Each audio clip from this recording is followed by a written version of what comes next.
마시고 구독, 좋아요 부탁드립니다. 저의 채널은 해박하고 심오한 지식 정보는 뒤로 가기. 누구나 알기 쉽고 재밌게 풀어나가길 원하시는 분들만 시청하기. 전쟁이 일어나려 하고 있다. 최근에 일어난 테러단체들과의 전쟁이 아닌 나라와 나라 간의 큰 싸움. 그것도 그냥 나라가 아닌 세계 군사력 순위 1에서 2위를 다투는 미국과 러시아의 싸움으로 번지게 될지 모른다는 거. 최근 2월 10일 미국 대통령 바이든은 역대 가장 센 수위의 발언을 하였죠.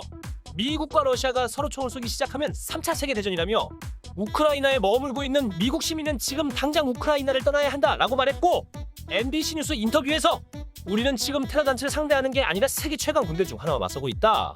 이전에 본 적 없는 완전히 새로운 세상에 들어서게 될 것, 그리고 상황이 급격하게 미쳐 돌아갈 수 있다 라고 말했다. 미 국무부도 이날 우크라이나에 대한 여행 경보를 최고 단계인 여행 금지로 높이고, 러시아의 군사적 행동은 언제든지 경고 없이 이뤄질 수 있고 예측 불가능하고 공지도 없이 단시간에 상황이 악화할 수 있으니 전쟁 시 탈출 시나리오는 없다. 그러니 미리 우크라이나에서 일단 터트트트트트라고 다국민 즉각 출국을 촉구했다. 현 상황에서 무력 충돌을 막기 위한 유럽 각국의 시도는 속속 실패로 돌아가고 있다. 10일 영국과 러시아의 외교장관 회담이 빈손으로 마무리됐고, 독일과 프랑스, 러시아, 우크라이나의 이른바 노르망디 형식 회담도 성과 없이 끝났다. 보리스 존슨 영국 총리는 앞으로 며칠이 유럽의 최근 몇십 년 가운데 가장 위험한 순간을 맞게 될 것이라고 우려했다. 올라프 숄츠 독일 총리도 지금 유럽에서 전쟁을 막는 노력이 위기에 처해 있다고 말했다. 이와 같이 러시아를 상대로 독일과 프랑스가 물밑 외교 중재를 실시하였지만 이것 역시 실패하였고, 이는 이번 우크라이나 사태를 더욱 악화시켜 불을 붙여버린 것이라 볼 수 있다. 최근에 전쟁 임박 현 상황에 대해 이야기해보았고, 다음은 그럼 왜 전쟁이 일어나는 거지? 라고 궁금해하시는 분들을 위해 짧게 알려드리겠다. 땅 따먹기. 나라와 나라 간의 마찰은 항상 이놈의 땅이 문제다. 중국과 대만, 러시아와 일본의 쿠리열도 대한민국과 일본의 독도와 같이 항상 땅의 문제죠.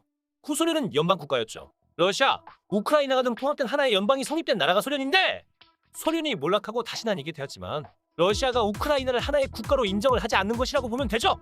중국이 대만을 인정하지 않아서 대립 중인 것과 똑같다고 보면 됩니다. 그래서 우크라이나는 구소련 붕괴 후 독립을 선포하였죠. 독립 당시 우크라이나는 큰 고민에 빠졌어요. 왜냐면 구소련 해체된 후 우크라이나 독립 시에 핵폭탄과 시설이 전 세계에서 세 번째로 많았거든요. 1위 미국, 2위 러시아, 3위 우크라이나, 이렇게 막강한 군사시설을 유지하고 있었으나 우크라이나는 군사보다 경제를 택해야 한다고 생각했어요. 독립된 국가로서 시장 경제를 활성화하기 위해선 핵폭탄을 포기해야 했죠. 이 당시 우크라이나 대통령은 러시아를 지지하였고, 그에 반한 국민들은 대통령 탄핵을 시켜버리죠. 이후 우크라이나는 러시아의 핵폭탄을 돌려주고 미국과 유럽의 손을 잡고 경제 발전을 택하게 됩니다. 그 후로 그래도 여기까진 긴장감을 유지하며 잘 지내왔는데, 우크라이나 내 한 지역을 러시아가 군대를 보내 독립시켜버리고 다른 두 지역도 마찬가지로 대치 중에 있고, 나토 회원국으로 가입도 안 했는데 언제든 국경에 군사들을 배치 중이며 군사 압력을 넣으니 말이죠. 우크라이나 입장? 독립국으로서 미국, 유럽의 도움을 받긴 했지만 나토 회원국은 아닌데 왜 발발하냐? 미국도 영국, 독일, 프랑스 등 나토 회원국도 소극적인 태도로 일관의 일이 최근까지 커지게 된 것이다.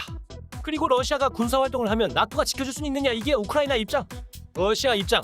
점점 우크라이나가 나토에 가입하는 모양새고 나토국이 동쪽으로 확장하는 거에 열받은 러시아가 자기네들 쪽으로 다가오니까 나토 가입만 해봐 가만 안 둔다. 그리고 가입하는 순간 바로 폭 날라간다 라는 입장이죠. 어찌 보면 우크라이나는 팽당한 거죠. 그동안 소극적이었으니. 그러나 최근 우크라이나에서 대사관들 다 튀고 미군이 적극 개입하는 걸 봐서 곧 전쟁이 일어날지도 모른다는 생각을 했습니다. 미국 정보 당국은 러시아가 이르면 올해 초 2월에 우크라이나를 전면 침공할 수 있다고 보고 있고, 러시아는 이를 부인하면서 미국 등 서방의 우크라이나가 나토에 가입하지 않고 나토가 우크라이나에 공격 무기를 배치하지 않는다는 법적 구속력이 있는 내용을 보장하면 침공은 없다 라고 하고 있는 시점에서 전쟁이 정말 일어날 것인지 전 세계가 주목하고 있습니다. 마무리 나에서 첫째, 우크라이나에서 미국이 철수하면 바로 러시아에게 먹힌다. 그래서 미국은 이번에 우크라이나를 무조건 지켜야 한다고 본다. 이번에야말로 손 놔버리면 전 세계 평화를 지향하는 다른 나라들이 미국을 믿지 못하게 돼버리기 때문 대만도, 한국도, 일본도, 유럽도, 호주도 더 이상 미국을 믿지 못하게 된다. 둘째, 미국의 입장에서도 더 이상 패권주의, 패권 국가가 나대는 꼴을 더 이상 좌시하지 않을 것이며, 중국과 러시아가 너무 커서 주변국과 세계에 위협이 되고 있는 마당에 한번 보여주지 않을까 싶다. 셋째, 미국의 40년 만에 인플레이션 최대치 때문이다. 역대 미국은 고인플레 일시 항상 전쟁을 일으켜왔다는 가설을 믿지 않을 수가 없다. 정말 전쟁은 일어나는 것인가? 오늘 준비한 영상은 여기까지이며 다음 영상에서는 현 상황에 대한 대한민국의 현 자세와 향후 자세에 대해 알아보겠습니다. 그리고 3차 세계 대전으로 번질 경우에 대한 가설도 함께 알아보겠습니다. 시청해 주셔서 감사합니다. 재미있게 보셨으면 구독, 좋아요 부탁드립니다.